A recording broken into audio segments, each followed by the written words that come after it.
Hi everyone, Professor Baig here. Today we are going to talk about the lymphatic system and immunity.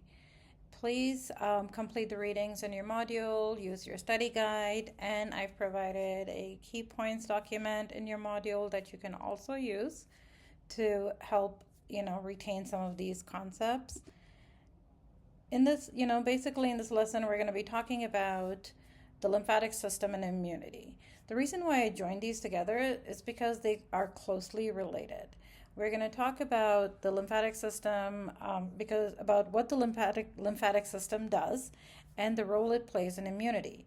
The three layers of the immune system, the mechanical barriers on the outside, specific white blood cells, then another set of white blood cells that are very specific in what they target and how they function. And finally, we will discuss how sometimes the immune system does not always function the way it should. And then what happens when that does not do its job. So let's first start by the lymphatic system. What is the lymphatic system? As we know, that in the cardiovascular system, arteries take blood away from the heart and veins carry blood to the heart. Think of the lymphatic system as the vacuum system of your body. So what does the vacuum do? It basically sucks in all the dirt, right? So the fluid leaks out of your capillaries constantly to bathe your cells in nutrients. Remember, as the blood is circulating in your body, when it reaches the capillaries are more permeable, helping the fluid to leak out into the organs and the tissues to provide nutrients and other things, to keep them alive. And so then that fluid, if that fluid just stayed there, you'd have permanent massive swelling, edema, right? So instead, these interconnected tubes collect the extra fluid and push it back toward the heart to maintain proper blood volume and pressure. As you can see in this picture, the lymph vessels are interconnected between the arteries and veins right here. They're interconnected. They pick up the extracellular fluid that was leaked out of the capillaries and pull it back into the venous system, which then is carried back to the heart. As you can see right here, these are your capillaries. And this is your lymphatic system. It's basically like a vacuum, collects all this fluid and puts it back into the heart. This over here is, a kind of a brief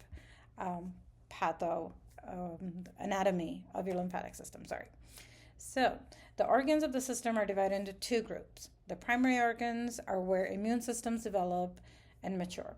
First is the bone marrow, which is packed with stem cells and that create all your blood cells. So there's a lot of protein synthesis and mitosis going on in your bone marrow. This is where B cells mature and mature. B cells, bones. It's a good way to, remember that. The marrow is packed with these stem cells. Second is the thymus gland, located above the heart where T cells mature. T, thymus. Right? T cells, thymus. T cells develop in the bone marrow, but they mature in the thymus gland.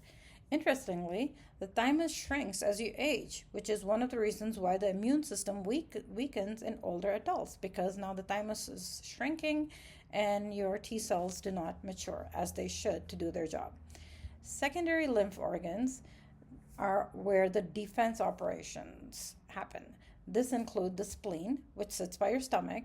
It's a very large lymph node, the largest lymphoid organ. It filters blood, destroys old red blood cells, and houses large populations of B and T cells.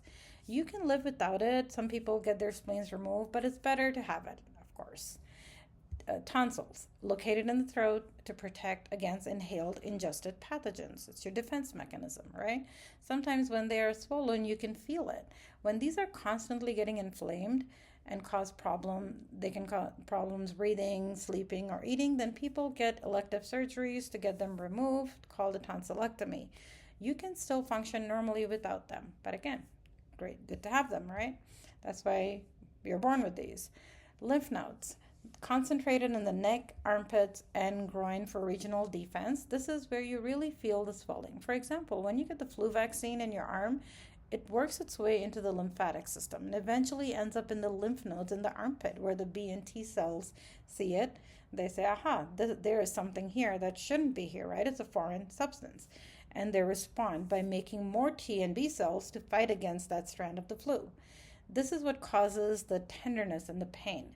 So if you were to catch that strand of the flu, you have the soldiers you need in your body ready to fight it. That's the reason why every year we get the flu shot, because then new strands are coming out and your body needs to make the T and the B cells to fight against that specific strand. This is a diagram of the cellular chain of command. Please take a few minutes and review it. Now let's talk about the immune system. Because remember, these are closely connected. That's the reason why this lecture includes both the lymphatic system and the immune system. And you're going to see how these are so interconnected. Next, so as we're talking about the immune system, it's basically the system. In the system, it shows how your body responds and blocks pathogens that are constantly trying to get in your body. We will also discuss the different types of immune systems that our body has. Remember that any foreign substance is called a pathogen, and this can be bacteria, virus, fungi, protozoa, etc., anything that's foreign. These are called pathogens because they can get in and cause disease. The body uses both non-specific and innate and specific adaptive mechanisms to protect itself. Non-specific means that it does not matter what kind of pathogen, it will block everything indiscriminately. Specific is when it attacks a specific pathogen. So let's talk about the first line of defense. This is your non-specific mechanical chemical barriers. This is your first line of defense. And remember, it's non-specific. That means it will attack anything and everything. So these are solid barriers. Mechanical barriers are solid ones like the skin, mucous membranes, that the lining in your mouth, the nose, the urethra, anal area, other openings to trap invaders. Chemical barriers include the various chemicals that help destroy pathogens, such as your secretions, such as sweat, tears, saliva, contain lysosome to destroy bacteria. Wax in the airs, for example, helps trap the pathogens. Mucus is sticky and also traps pathogens as well. For example, when you're sleeping at night, right, you breathe in stuff, right? Your mouth is open, you're breathing in stuff. Now this gets trapped by your mucus in the respiratory tract.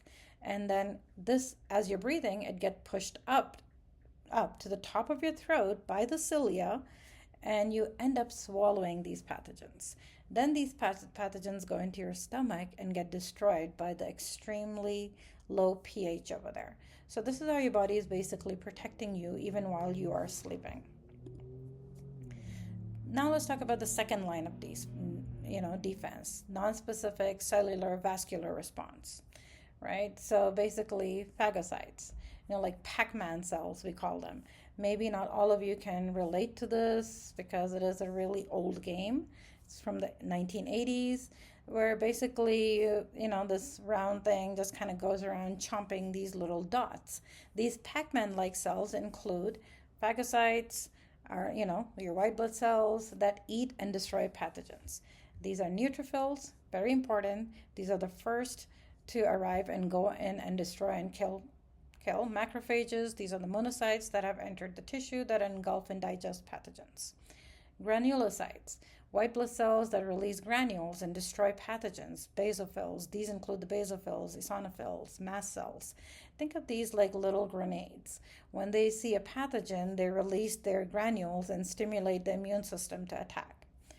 So inflammation is also our body's response to injury and infection. Remember in our previous lecture, we talked about inflammation and how it protects our body, right, from pathogens.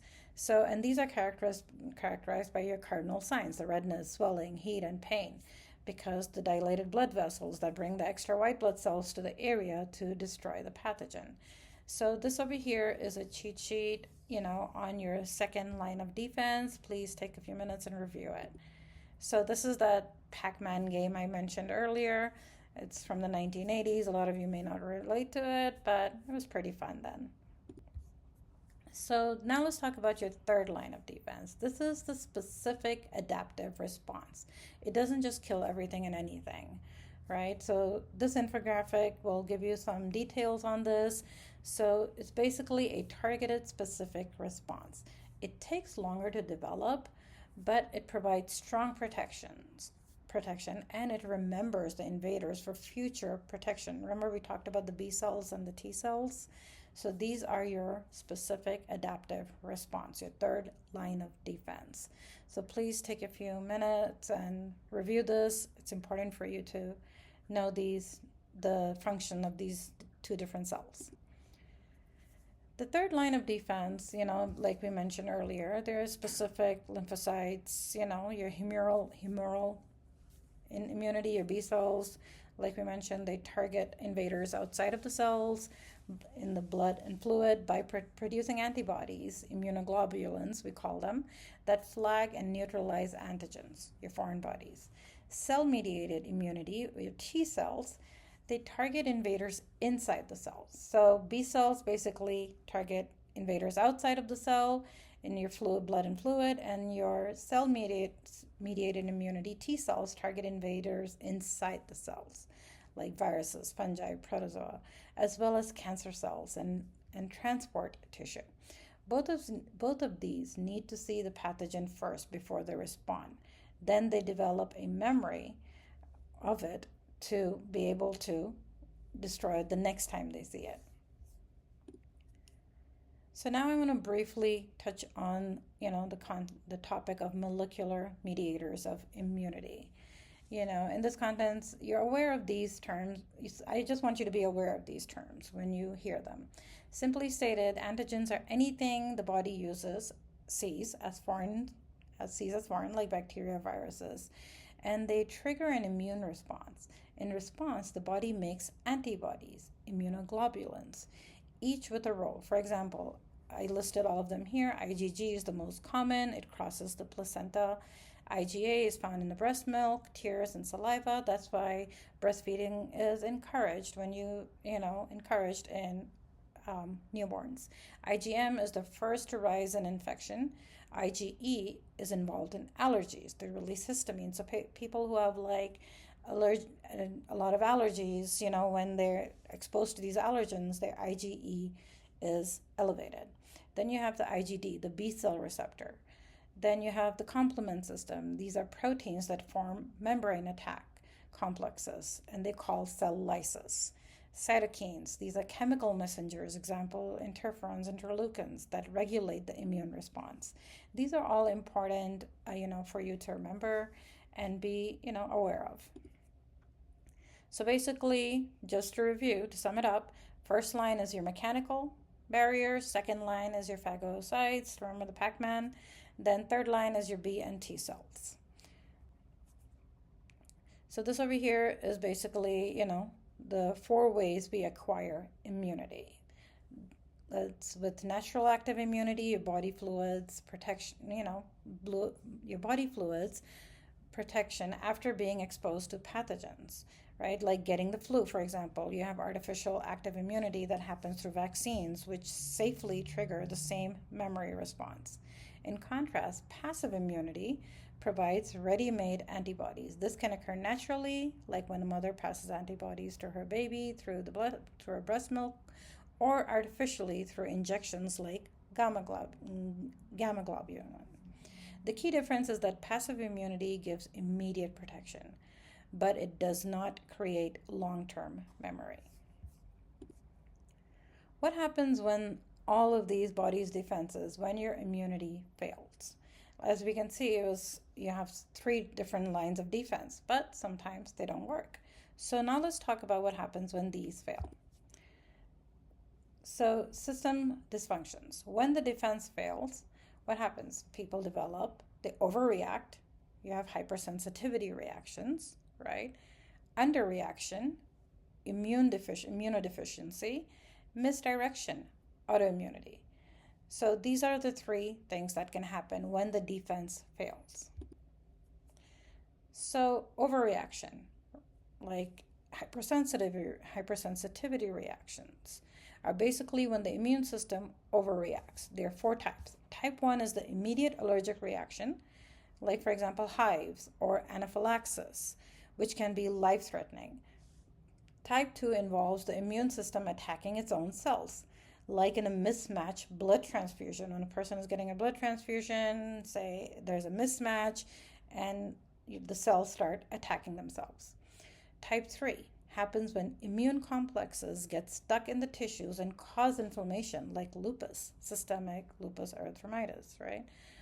And then type 4 is the delayed response, often seen in things like contact dermatitis or transplant rejection. So let's talk about hypersensitivity. Allergies are immune responses to things in the environment, such as pollen. When the body gets exposed to these pathogens, it has an overwhelming response or a hyper response, as we mentioned, overreaction. You can have two types of allergic reaction. You could have localized.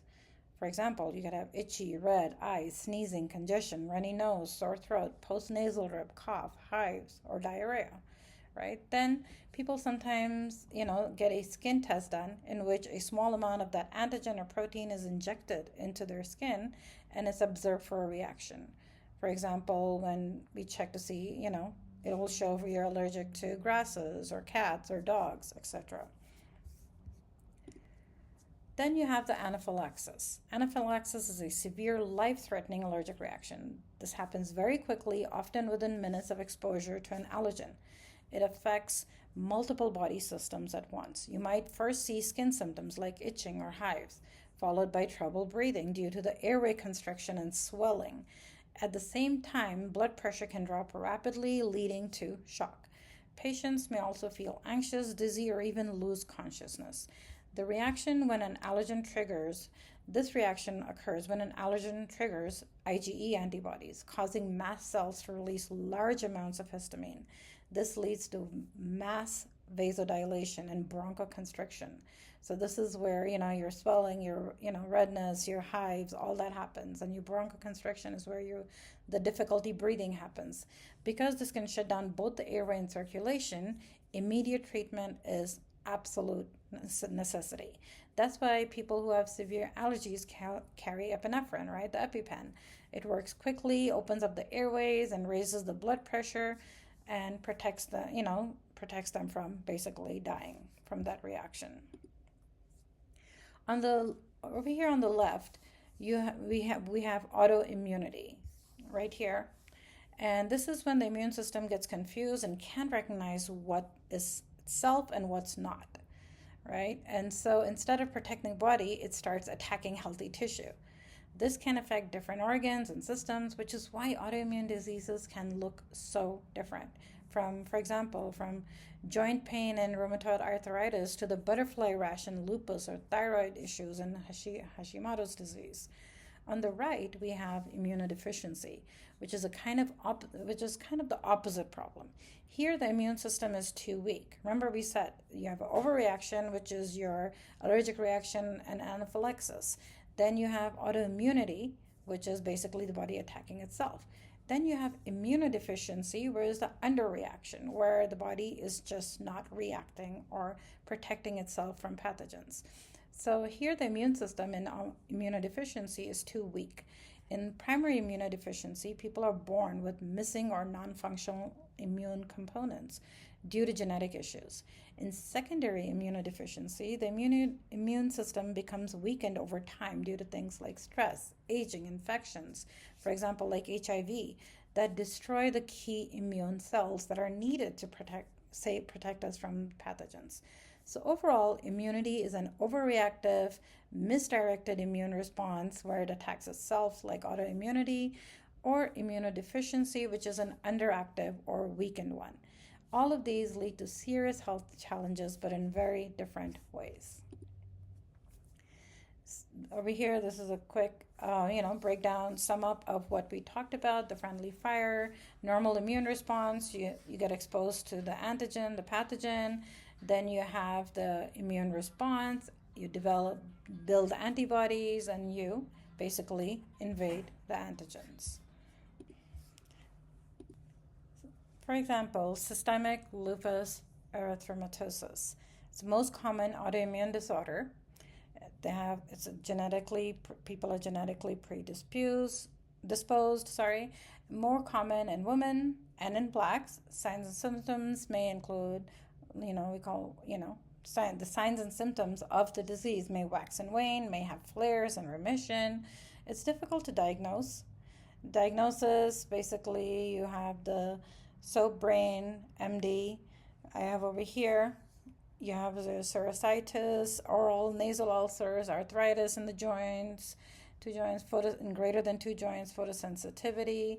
Then you have blood disorders, renal involvement, ANA, immunologic, neurological symptoms. Then you have the malar rash and discoid rash. Then you have it's also diagnosed through labs, the CBC, ESR, CRP, renal and liver function, UACNS, autoantibody tests. There's imaging, x-rays, cardiac, MRA, procedures such as arthrocentesis, where they take, fluid from the joints to check, examine it, lumbar punctures, and renal biopsies. These are all ways to diagnose SLE. Systemic manifestations of SLE, basically you have your butterfly rash right there. You have your joint, swollen or painful joints. In the kidney, you have glomerulonephritis with progressive renal damage. Then the heart and lungs, you have pleurisy and carditis. In the blood vessels, you have Raynaud phenomenon, the vasospasms. So basically, these are the systemic manifestations of SLE. So the primary deficiencies, when we talk about system failure, when our body fails in defending ourselves, you have primary deficiencies, developmental failure, basic developmental failure in the system. For example, your bone marrow, your thymus, where the B cells and T cells, are made and mature. They're typically noticed in infancy. You have your de jure symptom, the hypogammaglobulinemia. Then you have your secondary deficiencies, which is acquired loss of immune response from specific external causes during the lifespan, viral infections like HIV, malnutrition, immunosuppressive drugs. Both result in severe susceptibility to opportunistic infections by normally harmless resident flora like Candida, pneumocystitis, and carinii. This over here is an infographic, a cheat sheet I created to kind of go over the primary deficiency disease, PIDD. These are a group of genetic disorders where part of the immune system doesn't develop or function properly. This can happen at different points, like the bone marrow, thymus, or even in how antibodies are made, leading to missing or ineffective immune cells. Because remember, this part of the lecture, we're talking about how the body fails to protect us, right? So these are the different ways that these deficiencies occur. Because of this, patients often have frequent, severe, or hard-to-treat infections. These might show up as repeated ear infections, pneumonia, unusual infections that don't respond well to treatment. Other red flags include poor growth, deep abscesses, or a family history of immune problems. Diagnosis is usually based on recognizing these patterns and confirming them with lab tests that check immune cells or antibody function. Treatment focuses on supporting the immune system, like giving antibody replacement therapy, using preventative antibiotics, or in some cases, considering transplants. A lot of these immunodeficiencies are difficult to diagnose because people don't recognize the symptoms and relate them to what it actually is. HIV. Let's walk through HIV.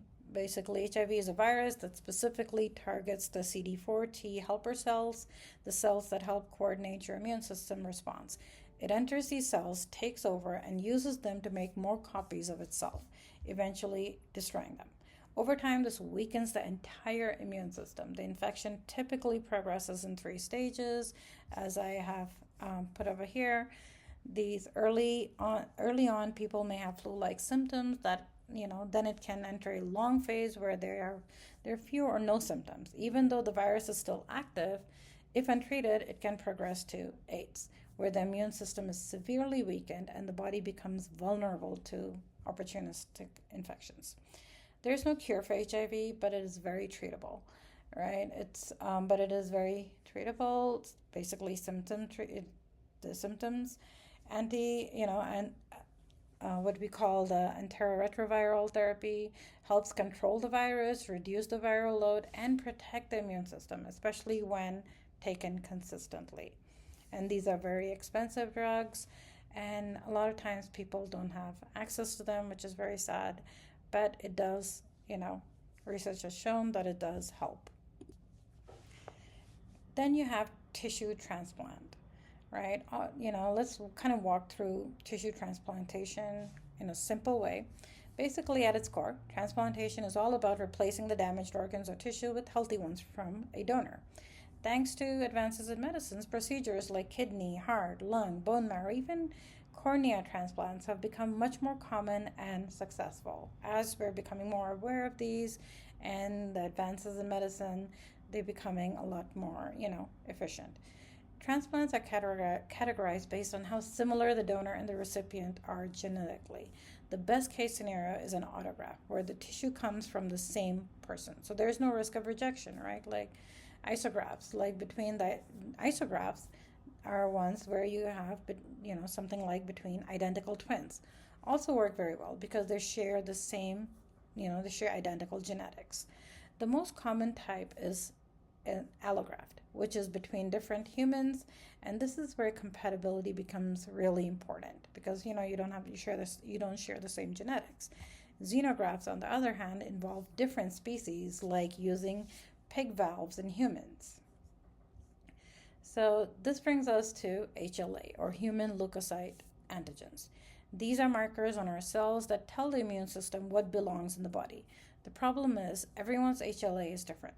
So if the immune system sees something unfamiliar, it treats it as a threat. That's why matching the donors and recipients as closely as possible is so critical, because then now your body is going to think of it as a foreign object. And remember, your body's first reaction is to fight it and kill it. So if the match isn't close enough, rejection can happen. This is when the immune system attacks the transplanted tissue. It can occur really fast, which we call hyperacute rejection, within weeks as acute rejection, or slowly over time as chronic rejection. Now, these are also two directions this immune system response can go. Most commonly, the recipient's body attacks the transplant. This is the host versus graft. But in some cases, especially with bone marrow transplants, the donor cells can actually attack the recipient, which we call graft versus host disease. To prevent all of this, patients need to take immunosuppressive medications for life.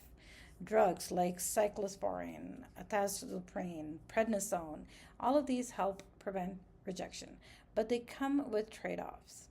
Basically, because the immune system is suppressed, patients are at high risk for infections and even certain cancers. So transplant patients are usually put under precautions because their immune system is very weak, because all the drugs that they take to help them prevent a rejection can actually weaken their immune system a lot. So there's a lot of exciting research in stem cell technology. The idea is that one day we might be able to grow organs from a patient's own cells using their stem cells, which would eliminate the rejection altogether and remove the need for lifelong medication. So overall, successful transplantation really comes down to compatibility, early detection of rejection, and careful long-term treatment. This is basically a diagram of the immune spectrum. It's the delicate balance of survival. You don't want too little underreaction, and you don't want too much. You just want the right amount of immunity, which maintains homeostasis.